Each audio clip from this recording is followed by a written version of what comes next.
સુરતના એક જ પરિવારના 5 સભ્યોને ફૂડ પોઈઝનિંગ થયું અને જેમાં એક દીકરીનું મોત નીપજ્યું છે। ફૂડ પોઈઝનિંગને કારણે પરિવારની 5 વર્ષની દીકરીનું મોત નીપજ્યું છે।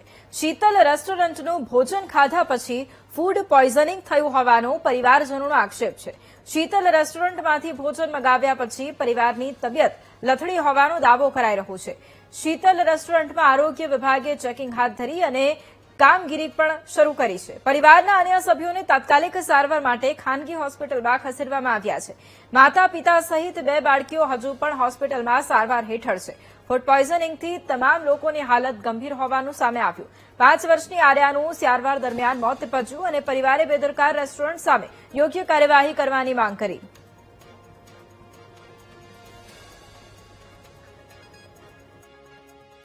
રાતે આ પરિવારે શીતલ રેસ્ટોરન્ટની અંદરથી 2 સબ્જી લીધા હતા અને જેમાં ઘરે જઈને જેમાં પછી રાતે 4 વાગે વોમિટ થયું, ઉલટી થઈ અને લોકો બધા સિરિયસ થઈ ગયા અને પછી સદવિચાર હોસ્પિટલમાં એ 4 સભ્યોને એડમિટ કર્યા। ગઈકાલે સાંજના આશરે 4 વાગે એ દીકરીનું ડેથ થયું છે। હાલ સ્મીમેરમાં એ દીકરી આજે અત્યારે અમે પીએમ રિપોર્ટ માટે દીકરીને અહીંયા લાવ્યા છીએ। ત્યાર પછી બીજા 4 પેશન્ટો જે છે સદવિચારમાં હાલ એડમિટ છે અને એ પેશન્ટો પણ અત્યારે સિરિયસ છે। દીકરીના પપ્પા અને 4 દીકરીઓ છે અને હું તંત્ર પાસે અને મીડિયા પાસે એવી અપીલ કરું કે આ પરિવારને અને દીકરીને ન્યાય મળે। લંબે હનુમાન રોડ પર આવેલ શીતલ રેસ્ટોરન્ટમાં અત્યારે તપાસ હાથ ધરવામાં આવેલ છે। શા માટે, શું ફરિયાદ મળી છે? ફરિયાદ એવી કોઈ અમારા ડિપાર્ટમેન્ટમાં સવારે જ મળેલી અને એના આધારે અમે લોકો ફરિયાદના નિકાલ માટે અહીંયા આવેલા અને રેસ્ટોરન્ટ અત્યારે બંધ કરવામાં આવશે।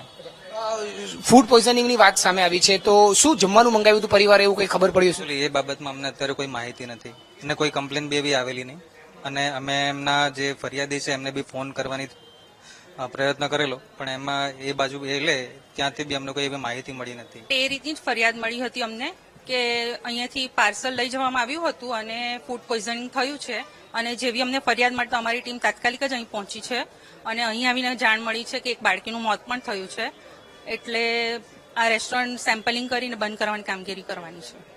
શું જાણકારી મળી, શું મંગાવ્યું હતું પરિવારે અને એમાં ફૂડ પોઈઝનિંગ જેવું થયું છે? એ હજી જાણ નથી મળી કારણ કે ત્યાંથી કોઈનો કોન્ટેક્ટ થયો નથી। અમે કોન્ટેક્ટ કરવાની કોશિશ કરી છે પણ ત્યાં થોડી દુઃખદ પરિસ્થિતિ છે એને કારણે કોઈ આવી શક્યું નથી, કોઈ સાથે કોન્ટેક્ટ થઈ શક્યો નથી પણ અમે અમારી રીતની કામગીરી કરી છે જે સેમ્પલિંગ કરવાની છે। સાહેબ, ખરાબ હાલતમાં તો અમારે ત્યાં કઈ હોય નહીં શકે કારણ કે અમારે રોજે રોજનું અમારે રેડી થયા સવારથી રેડી થતું હોય છે। અમારો નિયમ છે કે ભાઈ અમારે સવારે જ વહેલા 4 વાગે ઉઠવું પડે પણ એક દિવસનો માલ રેડી કરવાનો, પછી થોડું ઘણું કાલનું સાંજનું વધ્યું હોય એ પડ્યું હોય ને તમારી નજરમાં આવ્યું હોય તો એ 2 નંબરની વાત છે।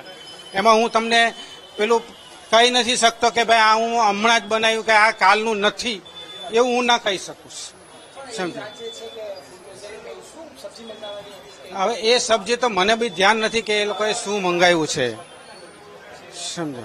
બાકી સબ્જીની અંદર સાહેબ આપણને બધાને ખબર હોય કે ગ્રેવી તો એક જ હોય છે।